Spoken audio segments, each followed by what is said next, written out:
যে আইন শৃঙ্খলার উন্নয়ন, সেই কাজগুলো আপনারা সবাই মিলে, আপনার বগুড়া সোয়াল না, আমি বাগেরহাটে সোয়াল, বাট এখন বগুড়া সোয়াল হয়ে কাজ করতে চাই সারা বাংলাদেশে। তো ইনশাল্লাহ আপনারা দোয়া করবেন আমার জন্য। এই পুলিশই জনতা, জনতাই পুলিশ, মূল দরকার কিন্তু এটাই। আজকে আমি একজনকে ট্যাগ দিব, কালকে আরেকজন এসে আপনাকে ট্যাগ দিবে। তো আমরা সারা পৃথিবীতে দেখি ইউরোপ আমেরিকার মতো আমরা হতে চাই, কিন্তু আমাদের আচরণ, আমাদের চরিত্র, আমাদের কার্যক্রম সেরকমই হওয়া উচিত, কিন্তু সেগুলাতে আমরা নাই। আমরা নিজের সমালোচনা না করে অন্যের সমালোচনাটা খুব বেশি করি। আমার পরিবারে 5 জন সদস্য আছে, সবাই সমান হবে না। যে সন্তানটা ডিরেইল আছে সবাই মিলে তাদেরকে আমি কাউন্সিলিং করি। এই কাজ যদি আমরা না করতে পারি তাহলে কিন্তু আমাদের ভবিষ্যৎ প্রজন্ম আমাদেরকে বলবে যে তোমরা আমাদেরকে কি দিয়ে গেছো। আমরা এখন সবাই বিপ্লবী থেকে অতি বিপ্লবী হয়ে গেছি। আমরা 24-এর বিপ্লব করেছি কি বলে বৈষম্য দূর করার জন্য। 71 সালে যে বৈষম্যের বিরুদ্ধে, পাকিস্তানের বিরুদ্ধে যুদ্ধ করে একটি স্বাধীন সার্বভৌম বাংলাদেশ পেয়েছিলাম, সেই বৈষম্য কি আমরা 55 বছরে দূর করতে পেরেছি? পারি নাই। তো পারি নাই কেন? আমরা আগে হলো নিজেরটা দরকার। আগে আপনার দেশের স্বাধীনতা, সার্বভৌমত্ব রক্ষা করেন, তারপরে আপনার দেশের অর্থনৈতিক উন্নয়ন করেন। আমি পুলিশেও দেখেছি, আমার সবাই বলে স্যার আমাকে দেন, আমার এইটা নাই, সেটা নাই, নাই নাই নাই শুধু নাই।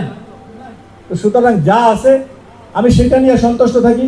আগে আমার রাষ্ট্রের কোষাগারকে সম্মিলিত করি। আমাদের বিদেশি ভাইরা যারা আছে রিমিটেন্স পাঠাচ্ছেন, সেটাও ব্যাংক থেকে শূন্য হয়ে যাচ্ছে। ব্যাংকগুলো শূন্য করে দিয়েছে। কারা? বিদেশ থেকে এসে তো কেউ নাই। আপনি আমি, আমাদের কেউ না কেউ তো করছে এই জিনিসগুলো। তাহলে এটা এখানে আমাদের নৈতিকতার প্রশ্ন সব জায়গায়, যে আমার সকল জনগণের যে অধিকার সেটা থেকে বঞ্চিত করতেছি।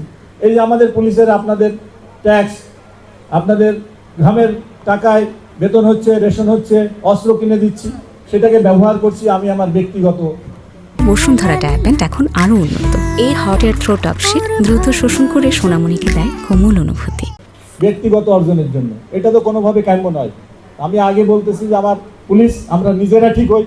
আমরা আমাদের পুলিশ যেখানে যে একজন কনস্টেবল, সেখানে গেলে সে হলো রাষ্ট্রের একজন দর্পণ। তাকে সকল জনগণ সমীহ করে যে পুলিশের তার একটা, আপনারাই দিয়েছেন এই আইনি ক্ষমতাটা, যে ওকে ইম্পাওয়ার করে দিয়েছেন যে সে আইন শৃঙ্খলা রক্ষা করবে, মানুষের উপরে অন্যায় অবিচার করবে যারা, তাদেরকে প্রতিরোধ করবে।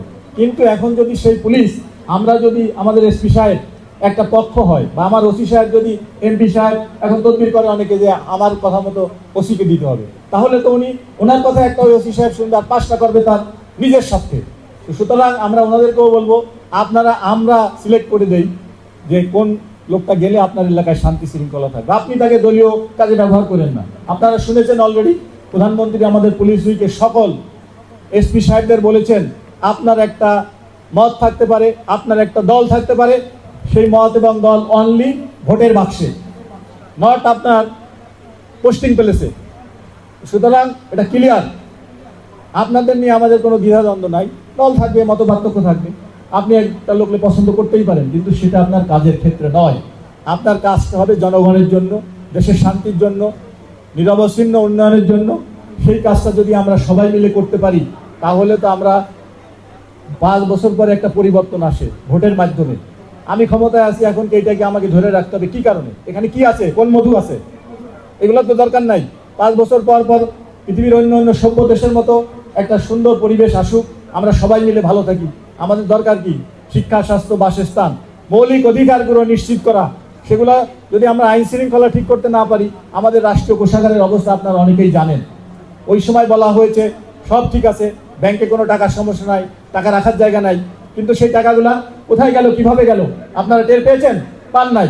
আর আপনারা এখন ক্ষমতায় এসেই ফুটপাত, বাস স্ট্যান্ড এগুলা নিয়ে দলাদলি এগুলা করে পরিবেশ নষ্ট করতেছেন। এগুলা থেকে আমাদেরকে বের হতে হবে।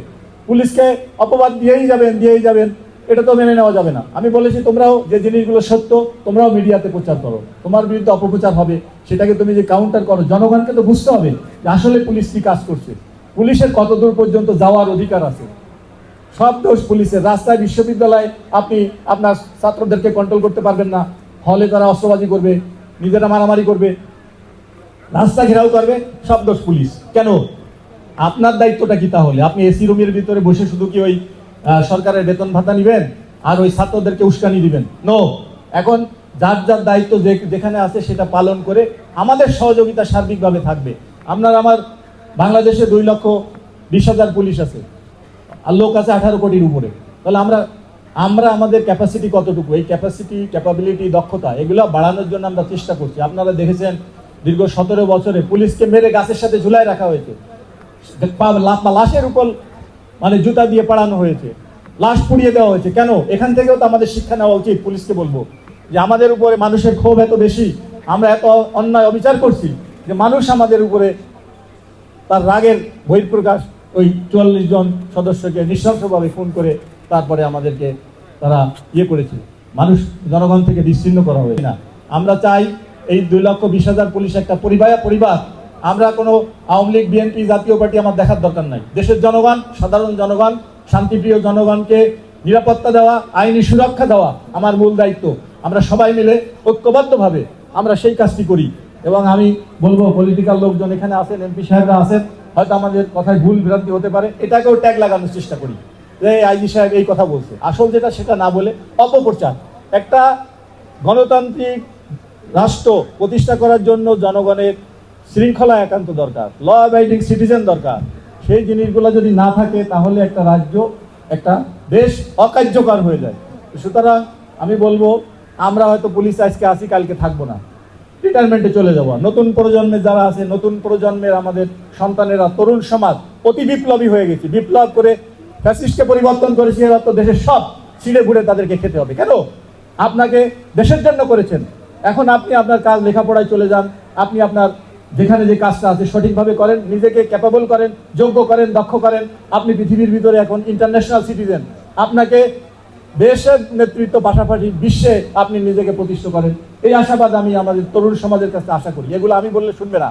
আপনারা আপনার সন্তানদেরকে বাসায় বুঝাবেন যে বাবা, তুমি সন্ধ্যার পরে, আমরা আগে দেখেছি সন্ধ্যার পরে, মাগরিবের পরে বাইরে থাকলে আমাদের মা বাবারা আমাদেরকে শাসন করতেন, কিন্তু এখন এই জিনিসগুলো সমাজ থেকে উঠে গেছে। আমাদেরকে আগের যে ভালো কাজগুলো ছিল, যে সিস্টেমগুলো ছিল, সেগুলো আমাদেরকে ধারণ করতে হবে। আমাদের শুধু উন্নয়নের নামে, বিশ্বায়নের নামে যা ইচ্ছা তাই, আমাদের একটা সমাজ ব্যবস্থা আছে, আমাদের ধর্মীয় অনুশাসন আছে, আমাদের নৈতিকতা আছে। আর একে অপরের প্রতি ব্লেম না দিয়ে সকল ধর্মের, সকল মতের মানুষ আমরা সম্মিলিতভাবে এখানে থাকতে চাই। আমরা সবাই মিলে সম্মিলিতভাবে একটা সুন্দর সমাজ ব্যবস্থা প্রতিষ্ঠিত করতে চাই। আমরা কোনো দলীয় পুলিশ হতে চাই না।